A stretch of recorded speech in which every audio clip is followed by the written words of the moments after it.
लड़की के अंदर जिन्न की आत्मा।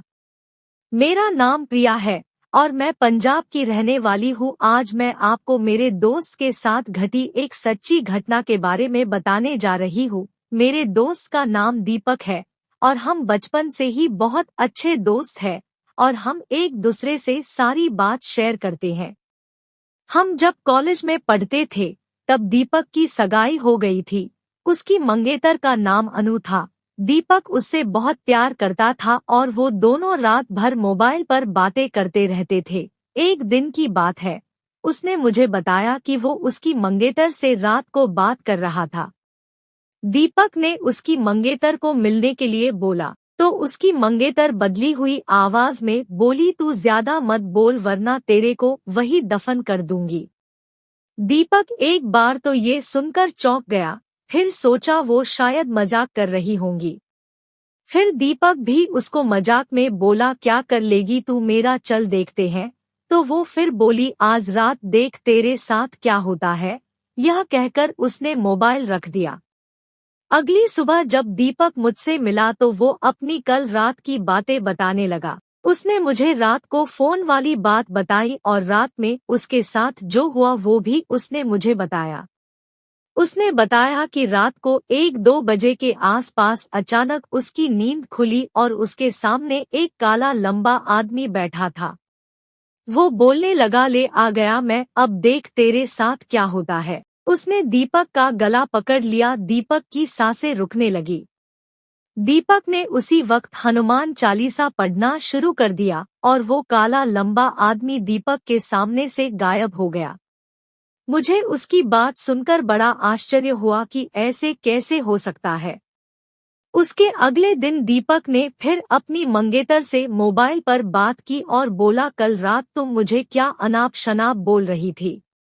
उसकी मंगेतर ने कहा, ऐसा कैसे हो सकता है, कल तो मैंने फोन ही नहीं किया था। ये सुनकर दीपक के रोंगटे खड़े हो गए और उसने तुरंत फोन काट दिया। उसी वक्त दीपक ने मुझे फोन किया और कहा उसकी मंगेतर की तबीयत खराब है, उसके घर पर चलना है। अगले दिन हम दोनों तैयार होकर दीपक की मंगेतर के घर गए। वहां हमने दरवाजा खटखटाया तो उसकी मंगेतर सामने खड़ी थी और आदमी की आवाज में बोल रही थी कि तू फिर आ गया, तूने अगर अंदर कदम रखा तो यहीं पर तेरी अर्थी निकाल दूंगा। दीपक बोला, ये क्या बोल रही हो तुम। ये बोलकर दीपक घर में घुस गया।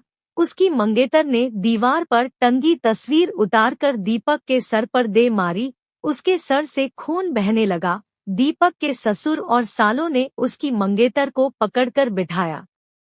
फिर उसके सालों ने दीपक के सर पर पट्टी बांधी। अनु के दादाजी ने बताया कि अनु को जिन्न का साया लग गया है। इस पर दीपक के ससुर ने उन्हें अपना मुंह बंद रखने को कहा। थोड़ी देर रुककर हम वहां से सीधे अस्पताल जाकर ढंग से पट्टी करवाई। उसके अगले ही दिन मुझे दीपक का फोन आया कि अनु की तबीयत बहुत ज्यादा खराब है और वो अस्पताल में भर्ती है। दीपक ने बाइक निकाली और हम दोनों जल्दी अस्पताल पहुंचे। वहां पर पहुंचते ही हमने डॉक्टर से हिना की हालत पूछी तो डॉक्टर ने बताया कि उसकी हालत बहुत नाजुक है। कौन सी बीमारी है वो पता नहीं चल पा रहा है। सभी हैरान थे कि ऐसी क्या बीमारी है जिसका इलाज डॉक्टर के पास भी नहीं है। फिर उसके घर वाले अनु को घर ले आए। अनु ने दीपक को बुलाया और कहा कि मैं अब ज्यादा दिन जिंदा नहीं रहूंगी और तुम किसी अच्छी लड़की से शादी कर लेना। ये सुनकर दीपक की आंखों में आंसू आ गए और बोलने लगा कि मैं तुम्हें मरने नहीं दूंगा। फिर अनु के दादाजी ने उसको एक बाबा के पास ले जाने को कहा। हम उसको बाबा के पास ले गए और बाबा ने बताया कि इसको एक बुरे जिन्न ने जकड़ लिया है। वो जिन्न इसके शरीर को नुकसान पहुंचा रहा है। अब बहुत देर हो गई है। बाबा ने बताया कि इसका एक ही इलाज है। यहाँ से 106 किलोमीटर दूर एक दरगाह है, वहाँ इसका इलाज हो सकता है। और बाबा ने बताया कि अनु के साथ वही इंसान जाएगा जिसे वो सबसे ज्यादा चाहती है। दीपक ने कहा कि मैं चला जाऊंगा। रात के 10 बजे दीपक और अनु दोनों बाइक पर निकल पड़े, लेकिन आधे घंटे बाद किसी का फोन आया कि उन दोनों का एक्सीडेंट हो गया है और वो मारे गए हैं।